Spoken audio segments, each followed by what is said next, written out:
Hello guys, അപ്പോൾ ഞാനിവിടെ ബാംഗ്ലൂർ എത്തിയിട്ട് 6 മാസമായി.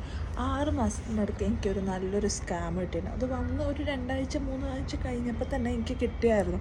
അപ്പോൾ ഓൾറെഡി ഇങ്ങനൊരു സ്കാം ഇവിടെ നടക്കുന്നുണ്ട് എന്നുള്ള കാര്യം എനിക്ക് സൂചന കിട്ടിയിട്ടുണ്ടായിരുന്നു.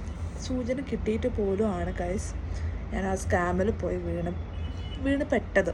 ഓക്കെ, അപ്പോൾ കം ടു ദ പോയിൻറ്റ്. ഞാൻ ലഞ്ച് കഴിഞ്ഞ് അവിടെ ചായ കുടിക്കായിരുന്നു ഉച്ചക്ക്. ഓക്കെ, ചായ കുടിക്കുമ്പോൾ ഒരു മാൻലി ആയിട്ട് തോന്നിക്കുന്ന ട്രാൻസ്ജെൻഡേഴ്സ് വന്നു.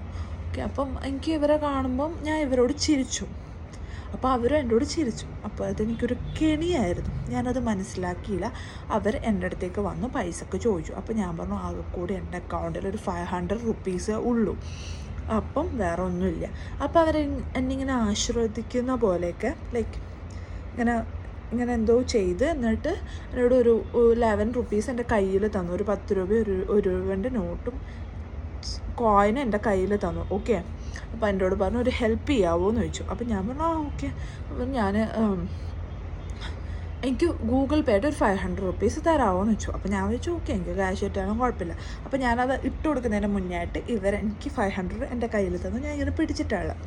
അപ്പോൾ ഞാൻ ഇതിട്ട് കൊടുത്ത് കഴിഞ്ഞപാട് ഇവർ ആദ്യം എന്നെ ആശീർവദിച്ചു. ഓക്കെ, അത് കഴിഞ്ഞാണ് എൻ്റെ കയ്യിലുള്ള 500 റുപ്പീസ് വാങ്ങിച്ചിട്ട് ഇവർ പോയി. ഞാനൊരു 5 മിനിറ്റ് അവിടെ സ്റ്റക്കായിപ്പോയി. ഓക്കെ, ഞാൻ സ്റ്റക്കായിപ്പോയി. എനിക്കറിയില്ല ഞാൻ എന്താ ചെയ്യാം.